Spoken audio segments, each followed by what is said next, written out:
Israeli আগ্রাসনে গাজায় নিহত ৮৩%ই বেসামরিক লোকজন। ফাঁস হওয়া আইডিএফের তথ্য ভান্ডার থেকে এমন বিস্ফোরক তথ্য পাওয়া গেছে। দ্য গার্ডিয়ান, +9, 7-2 এবং লোকাল কলের যৌথ অনুসন্ধানে উঠে এসেছে এই পরিসংখ্যান। অর্থাৎ অবরুদ্ধ উপত্যকায় হত্যাকাণ্ডের শিকার প্রতি 6 জনের 5 জনই নিরীহ মানুষ। আর 2025 সালের মে মাস পর্যন্ত 8,900 হামাস এবং প্যালেস্টিনিয়ান ইসলামিক জিহাদ সদস্য নিহত হয়েছে। যুদ্ধ বিশ্লেষকরা বলছেন, আধুনিক ইতিহাসে এই ধরনের গণহত্যা নজিরবিহীন।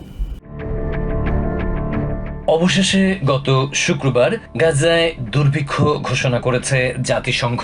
এর মাঝেই দ্য গার্ডিয়ান, +9, 7-2 এবং লোকাল কলের যৌথ অনুসন্ধানে এক বিস্ফোরক তথ্য পাওয়া গেছে,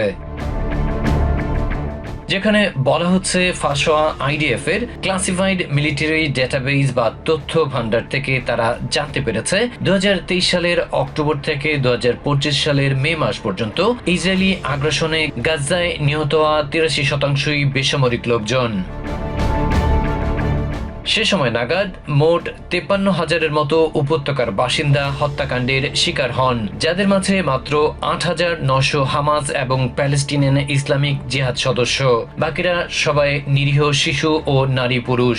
অর্থাৎ অবরুদ্ধ উপত্যকায় নিহত প্রতি 6 জনের 5 জনেরই যুদ্ধের সাথে কোনো সংশ্লিষ্টতা নেই। যুদ্ধ বিশ্লেষকরা বলছেন, আধুনিক ইতিহাসে এই ধরনের গণহত্যা নজিরবিহীন। রুয়ান্ডা কিংবা সার্বিয়ান গণহত্যাতেও নির্বিচারে এত সাধারণ মানুষের প্রাণহানি দেখা যায়নি। তাছাড়া মানবাধিকার সংগঠনগুলো দাবি করছে, ইসরায়েল যে গাজায় গণহত্যা চালাচ্ছে এই পরিসংখ্যানই তার প্রকৃষ্ট প্রমাণ। অন্যদিকে সেভ দ্য চিলড্রেন বলছে, একেবারে ঠান্ডা মাথায় ইসরায়েলি প্রধানমন্ত্রী বেঞ্জামিন নেতানিয়াহু সরকার অবরুদ্ধ উপত্যকার শিশুদের চিরতরে পঙ্গু করার পরিকল্পনা নিয়ে এগুচ্ছে। আইডিএফ বোমা মেরে তাদের শ্রবণ এবং মানসিক শক্তি কেড়ে নিয়েছে, এবার দুর্ভিক্ষে ফেলে নিষ্পাপ শিশুদের প্রাণ কেড়ে নেওয়া হচ্ছে।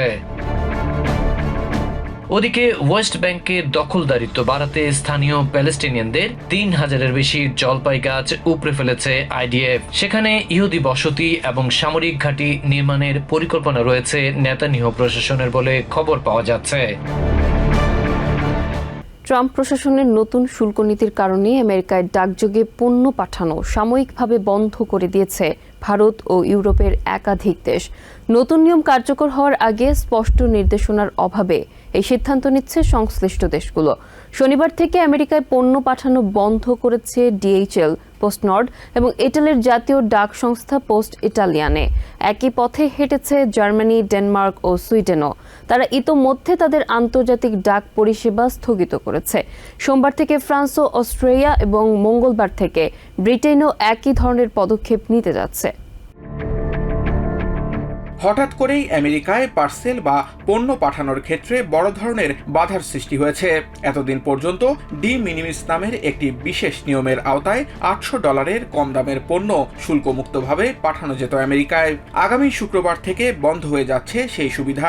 আর এই কারণেই দেশে সাময়িকভাবে পণ্য পাঠানো বন্ধ করে দিচ্ছে ভারত ও ইউরোপের ডাক পরিষেবাগুলো। প্রেসিডেন্ট ডোনাল্ড ট্রাম্পের জারি করা নতুন শুল্কাদেশে এখন থেকে $800 কম মূল্যের প্যাকেজেও শুল্ক বসবে। কিন্তু এই বাড়তি শুল্ক কিভাবে এবং কে সংগ্রহ করবে সে বিষয়ে পরিষ্কার কোনো নির্দেশনা নেই। এই জটিলতার কারণে ডিএইচএল, পোস্টনর্ড এবং ইটালির পোস্ট ইটালিয়ানের মতো বড় শিপিং সংস্থাগুলো শনিবার থেকে আমেরিকায় পণ্য গ্রহণ ও পরিবহন বন্ধ করে দিয়েছে। এই পদক্ষেপ নিয়েছে জার্মানি, ডেনমার্ক, সুইডেন ও ইটালির মতো দেশগুলো। সোমবার থেকে ফ্রান্স ও অস্ট্রিয়া এবং মঙ্গলবার থেকে একই ধরনের পদক্ষেপ নিতে চলেছে ব্রিটেনের রয়্যাল মেইলও। প্রতিষ্ঠানটি জানায়, তাদের পাঠানো প্যাকেজগুলো নতুন শুল্ক কার্যকর হওয়ার আগেই যাতে আমেরিকা পৌঁছতে পারে সেজন্য মঙ্গলবার পর্যন্ত সময়সীমা বেঁধে দেওয়া হয়েছে। এদিকে সোমবার থেকে দেশে ডাক পরিষেবা সাময়িকভাবে বন্ধ করে দিচ্ছে ভারতও। তবে চিঠি, নথি ও $100 কম মূল্যের উপহার সামগ্রী পাঠানো যাবে। ভারতের যোগাযোগ মন্ত্রণালয় জানিয়েছে, শুল্ক সংগ্রহের প্রক্রিয়া স্পষ্ট না হওয়ায় 25 অগাস্টের পর থেকে পণ্য গ্রহণ করতে রাজি হচ্ছে না বিমান সংস্থাগুলো। ফ্রান্সের জাতীয় ডাক পরিষেবা লা পোস্টে জানিয়েছে, নতুন শুল্ক নীতির প্রস্তুতি নেওয়ার জন্য তাদের পর্যাপ্ত সময় দেওয়া হয়নি। ইউরোপিয়ান ডাক পরিষেবাগুলোর সংগঠন পোস্ট ইউরোপ জানিয়েছে, যদি 29 অগাস্টের মধ্যে মধ্যে কোনো সমাধান না হয় তাহলে তাদের সকল সদস্য দেশ এই পদক্ষেপ নিতে বাধ্য হবে। অন্যদিকে ভারতে রপ্তানি করা পণ্যের ওপর আমেরিকার শুল্ক বৃদ্ধি নিয়ে ভারতের পররাষ্ট্রমন্ত্রী সুব্রামানিয়াম জয়শঙ্কর বলেন, এই বিষয়ে ওয়াশিংটনের সঙ্গে আলোচনা চলছে, কিন্তু এই আলোচনায় ভারতের কৃষক ও ছোট উৎপাদনকারীদের স্বার্থ রক্ষার বিষয়টি স্পষ্ট করেন তিনি। I mean, negotiations are still going on in the sense that nobody said the negotiations are off. We have to be clear as to, red lines by definition are lines to be maintained and defended. রাশিয়ার কাছ থেকে তেল কেনার কারণে ভারতের ওপর 25% শুল্ক ইতিমধ্যে কার্যকর করেছে আমেরিকা। আগামী 27 অগস্ট থেকে কার্যকর হওয়ার কথা রয়েছে আরও 25% শুল্ক। এই পরিস্থিতিতে দিল্লিতে একটি বৈঠকও বাতিল করেছেন ট্রাম্পের বাণিজ্য আলোচকরা। জয়শঙ্কর জোর দিয়ে বলেন, রাশিয়া থেকে চায়না ও ইউরোপীয় ইউনিয়নের তেল কেনার ব্যাপারে ওয়াশিংটনের আপত্তি না থাকলেও কেবল ভুক্তভোগী হচ্ছে ভারত।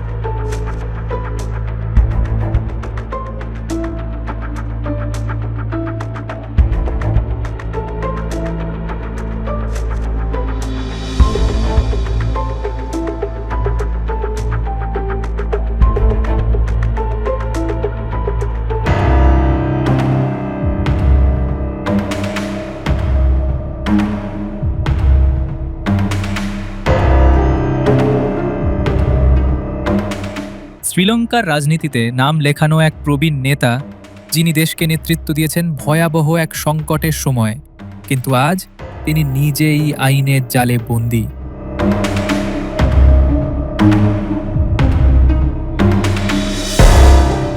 2022 সালে শ্রীলঙ্কায় অভ্যুত্থানের পর দায়িত্ব নেয়া প্রেসিডেন্ট রনিল বিক্রমাসিংহে শুক্রবার 22 আগস্ট পুলিশ তাকে গ্রেপ্তার করে আদালতের হেফাজতে পাঠান। অভিযোগ গুরুতর, রাষ্ট্রীয় অর্থের অপব্যবহার। ৭৪ বছর বয়সী এই রাজনীতিবিদের বিরুদ্ধে তদন্ত চলছিল দীর্ঘদিন ধরেই। স্থানীয় সংবাদ মাধ্যম জানাচ্ছে, ব্রিটেনে এক বিশেষ ভোজসভায় যোগ দিতে স্ত্রীর সম্মানসূচক প্রফেসরশিপ উপলক্ষে বিদেশ সফরের খরচেই নাকি ব্যবহৃত হয়েছে সরকারি তহবিল।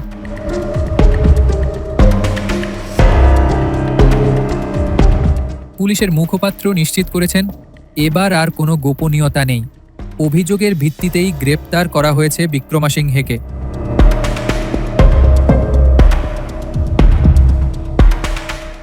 অন্যদিকে তার কার্যালয় রয়টার্সের অনুরোধ সত্ত্বেও কোনো মন্তব্য জানায়নি, কিন্তু তার রাজনৈতিক দল ইউনাইটেড ন্যাশনাল পার্টির এক ঘনিষ্ঠ সহযোগী বলেছেন, এই মামলা সম্পূর্ণ রাজনৈতিক উদ্দেশ্য প্রণোদিত।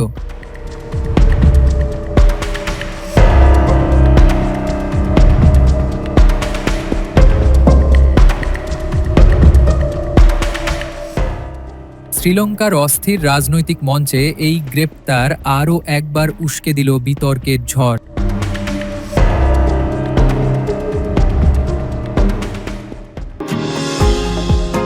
নিউ ইয়র্ক থেকে সম্প্রচারিত TVN 24 টেলিভিশন বিশ্বজুড়ে বাঙালির কণ্ঠস্বর।